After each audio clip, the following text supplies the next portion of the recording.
You ask Tiger to calculate. This deals with finding the midpoint between 2 points. The midpoint between the 2 points is 13,2. Let's solve it step by step. Plot the 2 points and calculate the midpoint using the formula. The coordinates of point 1 are, x1 equals -42, y1 equals -39. The coordinates of point 2 are, x2 equals 68, y2 equals 43. PM represents the midpoint of the 2 points.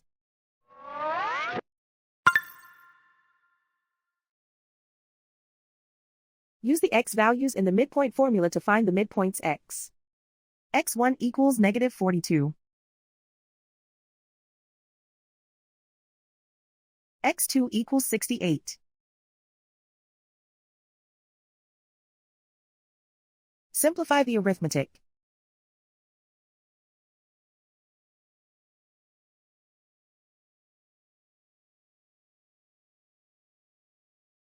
Use the y values in the midpoint formula to find the midpoints y. y1 equals -39. y2 equals 43.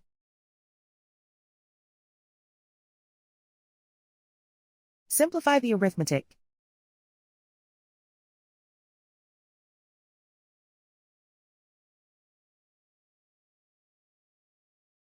And so, the midpoint is 13,2.